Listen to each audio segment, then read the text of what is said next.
¿Alguna vez has llegado a un paisaje idílico y has escuchado ese ruidito, ese zumbido de un dron? Y es que sí, con los drones conseguimos hacer vídeos súper guays, pero ¿sabes qué otras utilidades tienen? Como ya habrás adivinado, hoy hablamos con una experta en drones. Hablamos con Marta Cejuela. Hoy nos contará muchas cosas sobre drones, su carrera, pero también por qué no deberías hacer tiro al dron cuando veas un dron sobrevolando tu casa. Marta, como decía, a la segunda va la vencida, hoy sí que grabamos. Muchísimas gracias por participar. Cuando Laura me dijo, tengo una compi de ellas vuelan alto, que tiene que participar sí o sí, dije, guau, si lo dice Laura, es verdad. Así que muchísimas gracias. A ver, Marta, ¿cómo llegas al mundo de los drones y de safety management? Mi primer filtreo con los drones viene ya de antaño, ¿vale? No es ahora mismo que he llegado así y ha aparecido el don mágico y dices, quiero dedicarme a los drones, ¿no? El mundo de los drones llega muy atrás, ¿no? Desde el mundo de la defensa, ¿no? Del mundo militar. Yo trabajaba en defensa, en Defense and Space, y bueno, ahí fue mi primer filtreo con los drones. Comencé con un proyecto que hoy se llama Eurodrone, se ha llamado de todas maneras. O sea, desde Talarion, después cambió a Euromale, luego Mail era demasiado hombre, entonces no era apropiado para la Unión Europea. Ha acabado como Eurodrone. Y luego el tema de la gestión de seguridad, bueno, pues llegó un poco mientras que trabajaba, ¿no? Como ingeniero de sistemas, empiezo ahí también a colaborar con lo que eran los ingenieros de seguridad, de safety, porque seguridad en el mundo en español significa también security, y entonces me empezaba a gustar eso, gusanillo ahí, uy, pues a mí esto de estar pensando todo el día en los riesgos y el what if y qué pasaría si, y sí, y sí, y nada, pues me gustó mucho y ahí pegué el salto. O sea, ¿eres pesimista? No, ¿Pensando todo lo que puede ir mal? no, no, no, no. O sea, hay que pensar de manera catastrofista, pero al revés, soy una persona positiva y optimista. No hay que ser demasiado optimista porque si no, no haría bien mi trabajo, ¿no? O sea, que tú, Marta, en el trabajo diseñas plan B hasta llegar a la Z, ¿no? Sí, sí, pero siempre desde el punto de vista, en el mundo de safety se llama el alarm, ¿no? Hasta allá, tan lejos como llegue, que realmente es razonable, ¿no? Porque si no, hay veces que el if, no saldrías de casa, ni siquiera te quedarías en casa. Quería empezar la entrevista con preguntas básicas, curiosidades y preguntas para dummies, yo creo. ¿Qué es un dron? Muchas personas dicen un dron no es un juguete, pero no, no lo es. Es una aeronave, ¿no? Y los hay de muchos pesos, de tamaños, diseños, hay aviones, hay helicópteros. Hoy lo que se llama también un poco más técnico multicópteros, ¿no? Que son los que normalmente solemos ver, que son como cuatro brazos, por así decirlo, 6 brazos, 8 brazos, ¿no? Que parecen así como arañas, con muchos motores. Los hay híbridos que pueden despegar en vertical como un helicóptero y luego van como un avión. Hay muchos, ¿no? Y todo el mundo piensa que pues se pueden utilizar, pero no, no, no son juguetes, salvo si están catalogados como tal, ¿no? Hay una directiva europea que es la directiva de juguetes y si tu dron no lleva eso, no es un juguete, es una aeronave. Por tanto, te implica una regulación si lo estás utilizando en exterior. Si tú lo estás utilizando en tu casa, entonces no te aplica regulación. Eso es un dron, una aeronave. Lo dejamos ahí a los que nos escuchan. Otra pregunta básica. ¿De quién es el espacio? ¿De quién es el aire? Si empezamos a hablar del espacio más allá de nuestra atmósfera, a día de hoy no existe como tal ninguna normativa o regulación, ¿no? Hay un tratado de espacio exterior, pero si luego ya nos centramos más un poco en lo que consideramos el espacio aéreo, en la atmósfera terrestre, sí que está regulado. ¿Vale? Existe, ¿no? Tanto si es como tierra, como si es sobre agua. Existe una organización, que es la Organización de Aviación Civil Internacional, la OACI, o ICAO en inglés, que sí que divide 9 regiones de información, todo este tema de información de vuelo, ¿vale? Y luego después, cada estado o cada zona, digamos que hay unas regulaciones tanto europeas como nacionales y que luego se va dividiendo por espacios, ¿vale? Pues desde cómo debe de volarse por debajo de 245 o por encima de 245 se llama fly level. Y están pues espacios Vale. controlados, hay áreas de control, tema de terminales, cuando te acercas a los aeropuertos, ¿no? En lo que son los aeródromos, cuáles son las zonas prohibidas, cuáles son las restringidas, por tema a lo mejor por defensa, son zonas críticas, y luego hay zonas no controladas, que es un poco donde ahora empieza lo interesante en el mundo de los drones. ¿Qué es una zona no controlada? Pues es una zona en la que todos hemos oído, ¿no? En nuestro día a día o siempre alguna vez en las noticias de la televisión, ¿no? Los controladores aéreos se ponen en huelga.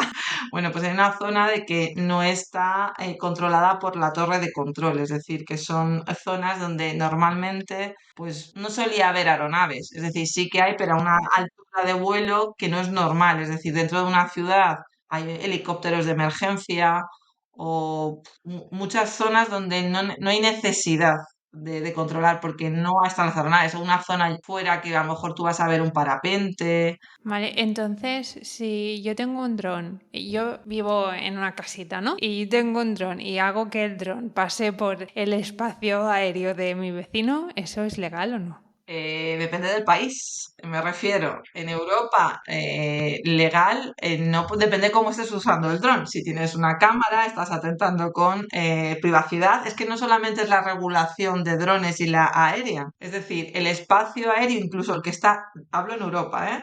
El que está por encima de nuestras propiedades es de todos, por así decirlo, ¿no? Tú a día de hoy vuela un helicóptero, puede volar un helicóptero, puede volarte un avión, por lo tanto es de todos, no es tu propiedad, eso es lo primero. Entonces muchas personas piensan, ah, no, yo puedo volar mi dron en mi propiedad porque estoy en mi finca, estoy en mi urbanización, el vecino, ¿puedo sobrevolar al vecino? Sí, puedes sobrevolar al vecino, pero no quedarte al vecino. Es decir, no puedes seguir al vecino, no puedes saber acotillar al vecino. En el operador de drones, que un granjero nos disparó un dron, porque claro, pensaba que estaba en todo su derecho, entonces inventó un nuevo deporte que es el tiro al dron, en vez de tiro al plato, cogió su escopeta y tiró al plato. Él creía que estaba en todo su derecho, es decir, es como ahora mismo, yo sobrevuelo, a lo mejor utilizo porque estoy sobrevolando mi casa, siempre y cuando respetando la regulación, porque estoy en exterior, porque quiero ver mi tejado, imagina, me viene un viento cruzado, viene viento, se va al dron y se va a casa del vecino. El vecino no puede coger y decir, ahora venga, cojo la escopeta y se ha metido en mi casa y le derribo. No, porque el dron le puede caer encima de su cabeza. Y cuando pensaba en la entrevista, dije, le voy a hacer una pregunta muy tonta. ¿Hay como un código de circulación? O sea, si yo tengo un dron y me encuentro con más drones, ¿qué pasa ahí? O sea, ¿hay alguna normativa de cómo te debes comportar o cómo debes circular por el espacio aéreo? Sí, sí que existe, pero depende, vuelvo a repetir que depende si estás en zona no controlada o zona controlada, ¿no? Es decir, código de circulación existe, que es el SERA, que es un poco todo el código de, digamos así, de operativas, ¿no? Es el reglamento del aire que dispone las disposiciones operativas comunes para los servicios, ¿no? Y los procedimientos de navegación aérea. ¿Qué pasa? Que ese código está un poco como que le faltaba algo, ¿no?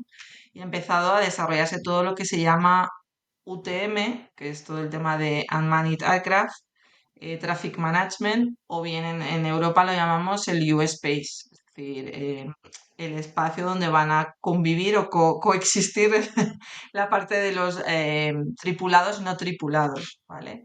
Entonces sí que existe, ahora a día de hoy todavía ha entrado en vigor, pero todavía no existe el software para controlar todos esos enjambres que va a haber, ¿no? De pues Wow. dónde va a haber las aerovías, qué vais a hacer, pero a día de hoy sí que existe o sea, existe una regulación por la cual cómo se debe operar un dron.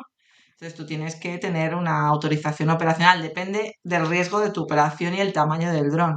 Pues a lo mejor hay alguien imprudente que pese a haber existir un código de circulación no lo respeta. Y entonces tienes que, bueno, pues mitigarlo, ¿no? O evitarlo, el no chocarte, el de comunicarte por radio, depende de cómo sea la operación, pues a lo mejor tienes una persona, no solo el piloto que está contigo y va hacia la persona, pero toda la tecnología está avanzando de manera que va a ser obligatorio. De hecho, desde septiembre, por ejemplo, en Estados Unidos es obligatorio llevar como una identificación que pasando con el propio móvil, lo llevas con el móvil y dices, a ver, identifícate, ¿no? Desde la policía y luego a futuro se van a comunicar, como pasa con los aviones hoy en día. Y Marta, cuando leía sobre drones, pues tuve un poco de lío porque encontré que hay muchos tipos de drones. tengo aquí la lista, ¿no? RPA, Remotely Piloted Aircraft and Manned Aerial Vehicle, RPAs, UAS, ¿todo esto son drones? Y se te ha olvidado una muy curiosa, ahora que hablamos aquí un poco del tema de la mujer, si podemos hablarlo, se te ha olvidado el uncrewed, porque la palabra unmanned lleva Claro. man, men. Entonces, por dos razones. Una, men significa que va el hombre, y la FAA en Estados Unidos, creo que fue en junio del 2022, bueno, pues aprobó varias recomendaciones, ¿no? Para todo el tema del uso del lenguaje neutral, y entonces decía que men, man, en este caso no, en singular, como que no admitía, es decir, que no estaban las mujeres en ello, entonces que tenía que utilizar algo más neutral, ¿no? A pesar de que había siempre mujeres pioneras en el mundo de la aviación, siempre ha sido un sector dominado por hombres, con lo cual era muy normal usar men. Pero bueno, aparte de las diferencias, sí que te diría que hay diferencias. Es decir, cuando lleva la S significa sistema, ¿no? Existe lo que es UAU como un avión. Pero luego hay una parte que está el piloto en tierra, que sería cómo se controla, ¿no? Como la unidad de control, de comando, puedes llamarlo estación en tierra, depende, muchos acrónimos, ¿no? ¿Qué diferencia? Como bien has dicho tú, hoy está la inteligencia artificial. Entonces va a haber un momento que cuando hablamos remotely piloted significa que hay un humano. Es decir, que en cualquier momento el humano puede tomar el control. Pero hoy en día muchas de las operaciones, y de hecho para escalar va a ser necesario que esté automatizado, ¿no? Y llegará un salto que será lo que llamamos autónomo, que ahí estará la inteligencia artificial.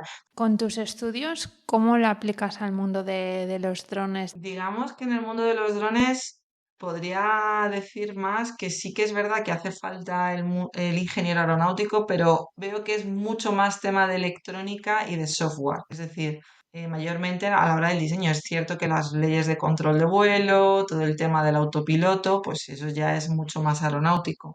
Pero es cierto que al inicio, cuando se estaba haciendo todo que era muy pionero, es decir, los pioneros del mundo de la civil, ¿no? Pues cacharreo aquí, compro 4 equipos, lo monto, hay mucho código abierto, sí que eran ingenieros de software, pero claro, al empezar a ser regulado y como es una aeronave, ya empiezas a utilizar las peculiaridades y particularidades de la aviación. Entonces yo creo que todo el tema del mundo aeroespacial, independientemente sea de drones o no, yo creo que no es necesario que estudies ingeniero aeronáutico. Busqué aplicaciones, casos de uso de drones y me salieron infinitos. Fotografía, videografía aérea, vigilancia, seguridad, entrega de paquetes, topografía, agricultura de precisión, hasta en la industria del entretenimiento, obviamente. ¿Algún caso de uso o aplicación que te parezca curiosa o no sé, que quieras compartir? Cuando yo estaba trabajando con los drones de carga, he encontrado cosas que me llamaban mucha atención, que no sabía que a día de hoy se hacían casi como los Sherpas, ¿no? Porteando muchos kilos a día de hoy, porque los helicópteros no pueden llegar a esas zonas, o pueden llegar a zonas, pero repartir muchos kilos de golpe. Pero luego el humano lleva desde, me ha pasado, ¿no? Desde sitios remotos donde había zonas en el que no podían alcanzar con el helicóptero, llevando un transformador para arreglar un problema de servicio de luz, desde una antena 5G en un sitio remoto, desde llevar a los forestales cargando con mochilas de 100 kilos, ¿no? Cuando pensamos en la reforestación y ¿Qué dices, pero es que a día dices? de hoy que existen mochilas ergonómicas para personas que llevan 100 kilos encima, ¿no? O porteando, o sea, todavía existe hoy, ¿no? Y no te estoy diciendo, dices, no, es que eso no ocurre en Europa, o lo llamado, que no me gusta, el primer mundo, ¿no? Digamos como países más desarrollados, ¿no? No es que existe en cualquier lugar, es decir, donde la orografía no lo permite por el riesgo. Y eso sí que me ha llamado mucho la atención. Ahora, para el transporte logístico de que llaman de última milla, pese a estar trabajando en ello, todavía soy un poco reacia en el sentido, porque por mi forma de ser, siempre me pregunto el para qué de las cosas, ¿no? Entonces es para qué lo necesito, y realmente si eso va a reducir costes, va a quitarme ruido de la cabeza, es decir, qué ventajas y qué desventajas tiene, ¿no? Porque muchas veces metes una tecnología y dices, muy bien, sí, me ha solucionado una cosa, pero me has metido todos estos problemas, ¿no? De hecho, de ahí surge la startup en la que he estado trabajando, los hermanos Mogordet, viene de ahí su insight, ¿no? Viendo que ellos son de los Dolomitas, viendo un helicóptero cargando carga, dijeron, oye, ¿por qué esto no se puede hacer con drones, ¿no? y no había en el mercado, de ahí viene el dron de carga, ¿no? Con muchos kilos de precisamente esas zonas, o sea, Y Marta, ahora que todo el mundo puede tener un dron, un juguete, ¿no? Porque entiendo que no es un dron cualquiera, sino que tiene que tener la categoría del juguete. Tú como experta en este campo, ¿qué opinas? bueno, no solo juguetes, ¿eh? Me he particularizado que depende de la edad, incluso depende del Estado miembro, ¿eh? Me hace entrar un poco en Europa, están bajando, ¿no? La edad mínima son 16 años y luego España algún año cuando salga el nuevo Real Decreto va a bajar depende de la categoría del dron, se va a bajar la edad, ¿no? Y también se puede volar siempre que esté un padre, o sea, una persona adulta responsable que se esté responsabilizando. No necesariamente tiene que ser un juguete. Lo que me refería a un juguete es que muchas personas piensan un dron pequeño, tengo un dron pequeño que he comprado en internet, son menos de 250 gramos o son 100 gramos. Ah, no, porque a lo mejor tiene, vuelvo, una cámara para captar datos, privacidad. Pero que qué opinión tengo, bueno, pues probablemente si preguntásemos hace 100 años que qué pensábamos, que todo el mundo tuviese un coche, no un vehículo, probablemente a nuestros tatarabuelos no habrían dado crédito, ¿no? De lo que hoy vemos alrededor nuestra, ¿no? Pero pienso que igual que no todo el mundo puede conducir todos los vehículos, es decir, tú y yo, no sé tú si eres camionera, en mi caso yo no tengo el permiso de conducir el camión, ¿no? Pues existen diferentes vehículos que necesitan pues una formación en concreto, un carnet especial, ¿no? Para conducirlos, ya sea para incluso llevar mercancías peligrosas. Yo creo que con los drones ocurre lo mismo, es decir, no me parece mal siempre y cuando se empiece a respetar esa regulación que existe, que haya mucha más publicidad en los medios, como hoy existe en la DGT, es decir, que transmite el riesgo y se está educando a la población para que haya mucho menos accidentes, que sean conscientes el uso de drones, que no es un juguete. Creo que deberían de transmitir que no es un juguete. Aún así, la regulación está avanzando, se ha retrasado un poco, pero en enero del 2024, por ejemplo, en lo que es la Unión Europea, no solamente va a llevar lo que sería la Comisión Europea, el CE, sino que además va a llevar un marcado de clase, de C0 a C6. De esa manera, cuando tú compres el dron, va a llevar qué puedes hacer y qué no puedes hacer y qué necesitas, ¿no? Para educar un poco y ser consciente de que tú no puedes hacer lo que quieras con ese dron. ¿Y cómo crees que evolucionará todo el mundo de los drones? Pues hay que ver un poco, la sociedad va a aceptarlo. Para mí es muy importante que la sociedad acepte o no esta tecnología. Realmente, una vez que se haga el scale up que llaman, ¿no? A nivel masivo, ver si realmente es interesante, si no lo es, ver realmente si van a reducir los costes o no, porque a día de hoy se está invirtiendo mucho dinero en todo el tema de la infraestructura, para que te he dicho de controlar las zonas que anteriormente no se controlaba, el espacio aéreo. Y todo eso hay que pagar los costes, ¿no? Pues es como cuando hacen una nueva autopista y dicen, ah, qué bien, hay una autopista. Sí, pero ¿quién paga esa infraestructura, no? Porque ha habido una inversión delante, ¿no? Entonces yo creo que la evolución depende un poco no solo de la regulación, sino, como te he dicho, la sociedad y ver si realmente compensa. Bueno, Marta, también te quería preguntar sobre safety management, porque creo que es como, ¿no? También tu especialidad. ¿Cómo definirías safety management para dummies? ¿Cómo se lo explicarías a mi abuela? La abuela. Bueno, yo creo que primero el safety management o la gestión de riesgos en todas las industrias, no solo en la aeronáutica, ¿vale? Es decir, el safety management está hasta en nuestras casas, ¿no? Eso es arriesgado, tú te vas a la ducha y pones desde la alfombra para que no te escurras en la bañera. Yo diría que eso es el safety management, ¿no? Siempre y allá donde ves un riesgo, ¿no? O donde ves el peligro, el tema de gestión de riesgos allá a nivel organizacional es más reportar, es decir, oye, que yo creo que esto es un peligro, que a lo mejor con mi conocimiento de safety no lo es, o a lo mejor es pequeño, ¿no?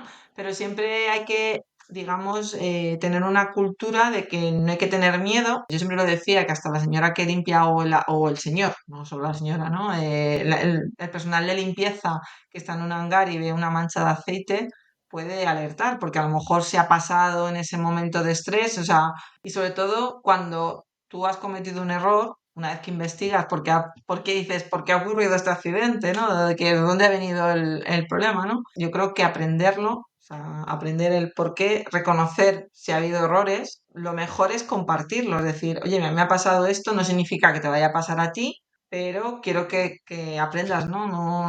No tengo vergüenza de contar que he cometido un error. Y no solamente está en el mundo, ya te digo, aeronáutico, ¿no? O sea, en el mundo aeronáutico están todos los sectores y hoy cada vez se ha extendido más, desde organización de diseño, de fabricación, de mantenimiento, desde los controladores aéreos, la gestión, ¿no? del tráfico aéreo, desde los aeropuertos, porque eso significa madurez, ¿no? De no tienes miedo a decir que te has equivocado, que has tenido un accidente, ¿no? Y Marta, ¿por qué entonces es importante tu especialidad? ¿Cómo la utilizas en tu Eh, día a día? ¿Cuál es tu trabajo? Siempre tiene que haber alguien o un conjunto de personas que piense, que haga preguntas, ¿no? Y que analice qué ocurriría si y toda esa cascada de efectos que pueden ocurrir y cómo de grave es, ¿no? La severidad.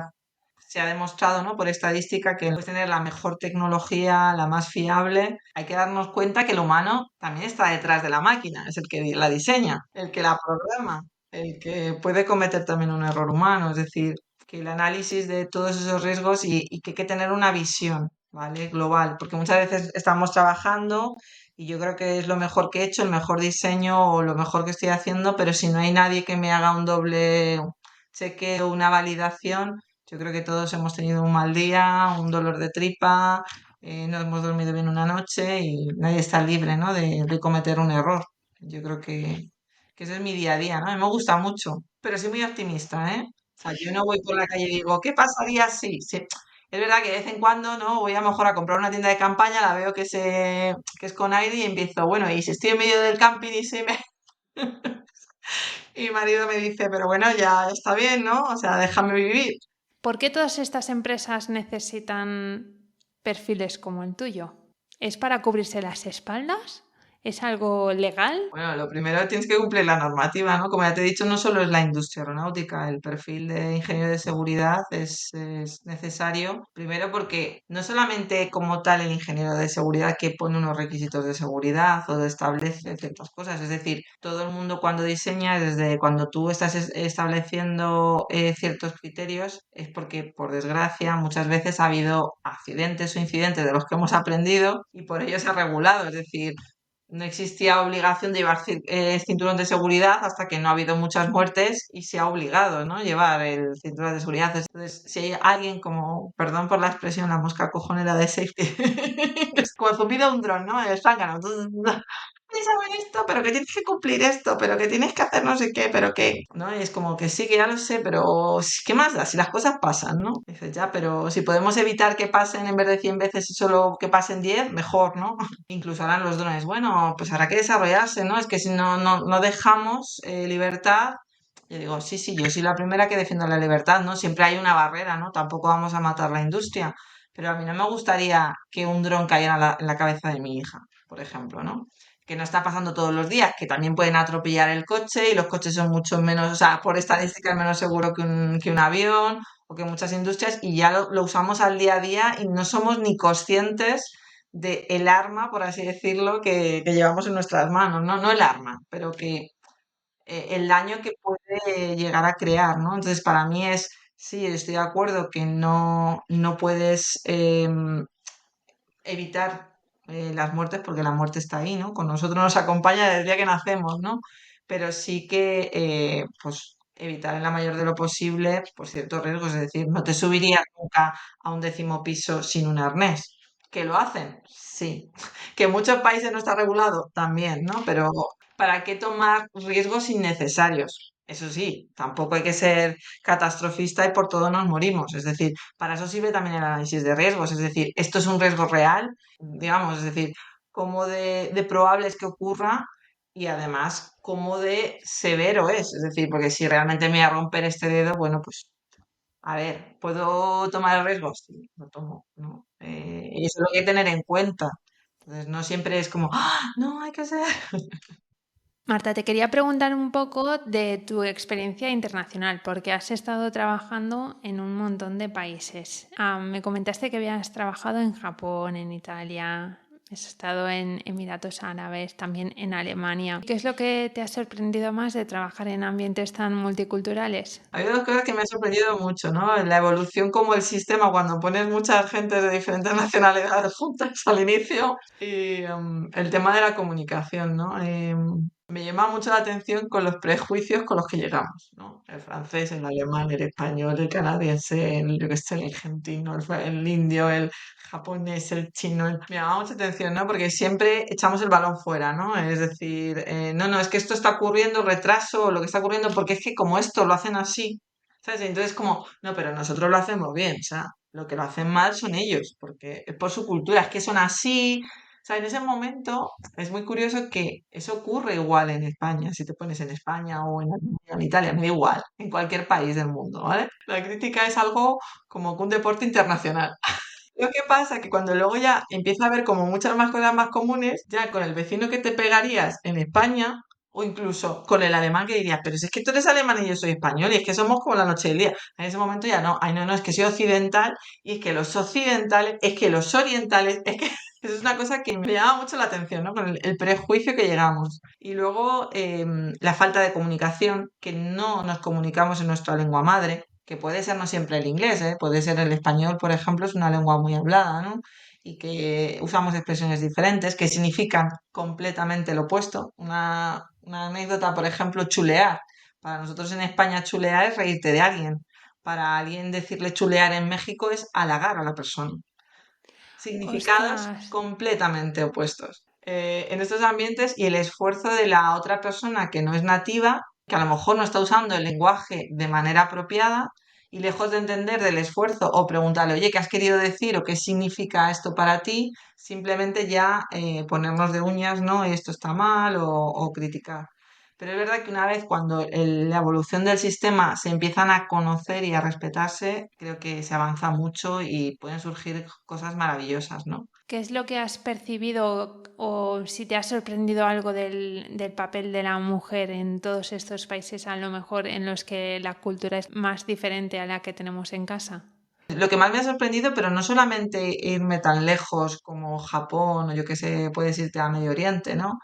Lo que me ha sorprendido más es incluso aquí en Europa, ¿eh? Como en España, gracias a todo el tema de la legislación, las ventajas que ha adquirido no solo la mujer, sino que también el hombre, que quería tener un papel muy importante también, por ejemplo, en la crianza de sus hijos, hoy puede y no se le critica. Respecto a las mujeres, yo creo que muchas veces volvemos, ¿no? Es que creemos que lo que nosotras estamos luchando es lo correcto. Y me pasó una cosa muy curiosa que organizamos en el Día de la Mujer, el primer evento allí en la empresa en Japón, porque en Japón, ahí donde los ves, no da igual eso que tenemos como un país muy respetuoso, pero eso de abrir la puerta y esperar, no, ellos esperan en línea, pero eso que te abren la puerta y te dejan pasar primero, eso no. Entonces ellas decían, bueno, pero ¿por qué os quejáis de que os abran la puerta, de que si lo hace un hombre, que si pasa la mujer? Dar las gracias que os dejan, o sea, os están abriendo la puerta y os dejan pasar, ¿qué más da que seas mujer? Yo que sé, a lo mejor iba y yo comía mucho más que los japoneses a veces, ¿no? Entonces, no, es que eres mujer, comes menos y pagas menos. Y yo, pero si yo he comido lo mismo que tú, incluso como el doble que un hombre japonés, ¿no? Y entonces mis compañeros decían, pero ¿por qué es esa lucha de las mujeres occidentales? No, no lo entendían, ¿no? Digo, Ostras. había cosas que cuando las escuchabas a ellas, ¿no? Y como a ellas a lo mejor no tenían no las trataban así, que nosotros el mero hecho de reivindicar que no se hiciese, les parecía como todavía más extraño, ¿no? Más quisiera yo que me abriesen la puerta, más quisiera yo que me dejasen a mí la primera, más quisiera yo. Qué fuerte. Claro, bueno, perspectivas diferentes, ¿no? Y bueno, a lo mejor muchas veces decimos que por religión o por cultura, ¿no? Es que lleva, yo qué sé, velo, lleva, bueno, déjala, ¿no? O sea, no, eso es porque se la han educado y se lo han inculcado. Bueno, a lo mejor yo es que sí que es libre, ¿no? Hablo en países donde está la educación, donde tienen accesos a libros, donde están viendo como nosotros, vuelvo a un país donde hay multiculturalidad y lo ven, ¿no? O sea, es que no está bien, bien es lo mío. Es que siempre pensamos que nosotros tenemos la razón y que lo nuestro es lo correcto. Y no tiene por qué, a lo mejor lo quieren llevar así. Me ha sorprendido, por ejemplo, la ropa que llevaban en Japón, por ejemplo, en Asia, ¿no? Que van bastante tapadas, excepto de cuando tenemos el concepto de manga, ¿no? En los cafés, ¿no? Como un plan sirvientas, hay minifaldas, el anime, pero realmente la mujer viste muy tapada, es decir, no solamente por el sol, no se le ve la rodilla, tienen miedo a que les toque, ¿no? De ahí los vagones de la mujer. Pero a veces, muchas veces es cultural, no sé hasta qué cierto punto es real o no es real, o hasta qué punto tienen miedo, ¿eh? Porque yo recuerdo, me pasó una anécdota de que los primeros días pues vas dormida, ¿no? Me meto en el metro, pues imagínate el metro de Japón, pegado, ¿no? Y veía que me dejaban como un espacio, ¿sabes? A mi alrededor. Y yo no entendía el por qué. Yo ya me di cuenta y empecé a mirar a mi alrededor y digo, solo hay hombres, solo hay hombres. Tenían miedo de acercarse o tocarme solamente por el hecho que era mujer, por si los iba a denunciar. Pese a ir el metro lleno, de verdad, como un cajón de sardinas, ellos se iban apartando como diciendo, una mujer no la toco. Y hablando de aventuras, Marta, hace unos años decidiste unirte a una startup en Italia, ¿no? Que creo que te pilló así, venga, me subo a la aventura. Y tenías a tus niñas pequeñas. ¿Cómo recuerdas la experiencia de emprendimiento, conciliación, fuera de casa? ¿Cómo fue esa etapa? Bueno, venía ya de Japón, entonces la verdad es que fue un periodo duro, pero sobre todo porque yo creo que fue un periodo duro para todos, ¿no? Era la época del COVID, era el 2020. Me vengo de Japón, ¿no? En plena pandemia, cuando ya podíamos viajar. Y bueno, era una oportunidad, ¿no? Ahí está en medio de los Alpes. Fue duro, primero por la complejidad bueno, de una startup, curiosamente en el mundo de los drones, en el que, bueno, pues metido en las montañas, no hablan italiano, yo me fui allí pensando por el italiano, hablan alemán, Ah, claro, porque la zona del Subtirol. exactamente la zona de Subtiro. Otra cosa que me encontré mucho es que no había facilidades como yo esperaba, por ejemplo, en España, en el que tienes cobertura para trabajar en el sentido de conciliación familiar. Me encontré que casi siempre, no voy a decir las estadísticas, no siempre, ¿no? Era la mujer la que hacía jornada partida, o sea, jornada, perdona, reducida, o eran otras madres que cuidaban de otros hijos y hacían un poco como de madres del día. Fue uno de los problemas que encontré. Otro, bueno, pues la necesidad, ¿no? Yo tenía mis compañeros y colegas que eran jóvenes, que entendían, pues sí, que mola mucho tener niños y que eran muy abiertos, pero claro, no realmente la experiencia no sabes lo que lleva la necesidad de que chupa tener familia, ¿no? La necesidad de... Y bueno, al principio pues era muy fácil en el sentido de que podían venir a la empresa, era una startup, era como una familia, ¿no? O dices, bueno, pues tengo que trabajar más horas o me quedo en casa, o como el COVID pues me la llevaba a la oficina. Pero claro, cuando se fue creciendo la empresa y llevaba siendo más empresa, no tan startup, pues ya no podía, ¿no? Se había cambiado un poco y claro, mis hijas tampoco entendían, oye, ¿por qué hace un año yo podía ir allí a jugar y me ponía a corretear y hoy no puedo, ¿no? Entonces era como, ya, pero es que han cambiado las cosas, ¿no? Ahora ya sí que es empresa, de verdad. Que antes lo era, pero más familiar. Marta, has pasado por grandes empresas, por startups y también te has formado como coach y haces de coach, si tengo bien entendido. ¿Por qué decidiste pasarte o empezar en el mundo de coaching? Bueno, la primera razón y todas es que vamos en un mundo muy acelerado y no escuchaba. Era una persona que siempre estaba hablando y siempre estaba con la mente tan rápida, pensando en la contestación que te iba a dar y no tenía una escucha activa. Entonces, hablando con alguien que tengo como referente, me dijo, bueno, ¿por qué no te haces el tema de coach? Yo creo que te vendría bien porque para ser coach tienes que escuchar por lo menos el 80%. Y dije, ay, pues mira, y luego también me llamaba mucho la atención de que siempre tenemos como objetivo, siempre nos estamos quejando, siempre estamos como víctimas, ¿no? La culpa es del otro, no sé qué, en las empresas, nunca tengo tiempo, la culpa es de mis hijos, la culpa es de mi marido, es que no, yo qué sé, marido, mujer, si no es del perro, si no tiene mujer, si no es del gato, y si no es de tu jefe, si no es de tu compañero, y siempre tenemos una excusa. Es decir, no, es que tú no quieres hacerlo, no busques excusas, es que no tengo tiempo, no tienes tiempo, a lo mejor es que no quieres y te estás excusando, ¿no? O tenemos siempre sueños y yo siempre digo, bueno, pero es que el cementerio está también lleno de soñadores, ¿no? Que sueñan y luego nunca llevan nada a cabo. Entonces me empecé un poco a averiguar y me gustaba mucho el tema de coach, ¿no? Es alguien que te acompaña a que tengas un objetivo y que ese objetivo es tuyo, ¿sabes? A lo mejor dices, es que quiero ser astronauta, y dices, pues tienes 80 años, ¿no? Pero tú no le quitas la ilusión. A lo mejor tiene que aprender, ver un poquito su realidad y ver si puedes o no ser astronauta, pero tú no eres quien para decir, ¿no? Porque siempre tendemos esa costumbre que alguien te diga como súper emocionado, se me ha comentado no sé qué, y ya llega el cuñado que te dice, pero ¿tú qué te piensas? ¿Sabes? O sea, yo recuerdo hasta a mi madre, no, porque yo quiero ir al extranjero, pero ¿tú qué te piensas? ¿Que en el extranjero se pasea a los perros con longaniza y van mordiendo ahí todo el día las salchichas que quieren? ¿O siempre te quitan la ilusión, ¿no? Entonces, un coach es como lo opuesto. Tú tienes la ilusión, yo te voy a estar acompañando ahí, por lo menos cuando no decaigas, porque también cuando tú te enfrentas a la realidad viene la frustración. Es decir, no todos valemos para todo y todos podemos ser todo, ¿no? Lo que pasa es que reconocerlo y conocernos a nosotros mismos duele.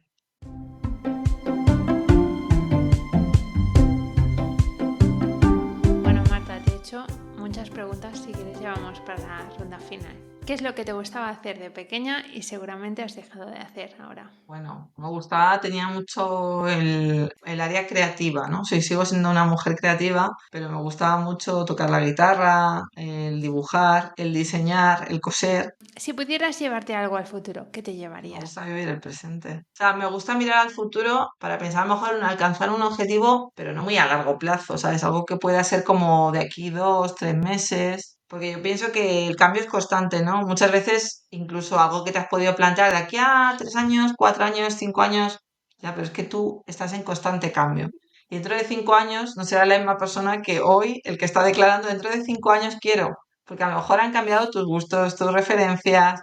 Entonces, pero vamos, si pudiera llevarme algo, sería conocimiento y experiencia, pero si me voy al futuro es que me he saltado un periodo de mi vida, entonces no tendré ese mismo conocimiento y experiencia. ¿Algún objetivo o reto en el que estés trabajando? Dar el salto y pensar si realmente emprender lo que se llama emprender, empezar a tener una sociedad prácticamente en la que sea mayoritaria. Eso sería el gran reto con el que me gustaría. Una mujer que te Tengo inspire. muchas, no podría decirte una. Yo creo que todas y cada una de las mujeres tenemos algo especial. Es verdad que he tenido muchas mujeres que me han inspirado. A lo largo de, vuelvo, cada momento necesitas un referente. No siempre es estático. No puedo decirte una, porque a lo mejor hoy tengo una necesidad de que me inspire o me mentorice o tener un referente que me haga avanzar, no dar el siguiente paso. Pero es verdad que si miro hacia atrás, podría decir que parte de lo que soy son mis abuelas. Una abuela se divorció, bueno, se separó en la época de Franco, en plena dictadura, que eso no se podía hacer con 3 hijos. Y la otra siempre me influía, había igualdad, ¿no? Dentro de la casa de mis abuelos. Y siempre me decía mi abuela que ella si hubiera sido en estos tiempos, ¿no? Me decía, yo si hubiera podido elegir hija sería electricista, no modista. Le hice esta pregunta a mi abuela no hace mucho. Le dije, si hubieras podido elegir, ¿qué hubieras hecho? Y me sorprendió muchísimo la respuesta. Cuando vemos a nuestros mayores que muchas veces no han podido elegir o las circunstancias no han permitido saber qué es lo que querían, ¿no? O qué pensaban que querían hacer. ¿Qué consejo le darías a Marta de cuando era pequeña? Bueno, que no tenga miedo a hacer realidad, ejecutar sus sueños, que avance. Es decir, cuando imagine algo, que se ponga manos a la obra si realmente nace de dentro y lo quiere. Se lo diría a todo el mundo, no solo a la Marta pequeña. Bueno, Marta, pues muchísimas gracias por esta entrevista. He aprendido muchísimo y me han encantado tus anécdotas, así que muchísimas gracias. Y a mí tu post. Me ha gustado mucho que empecé a escucharlos.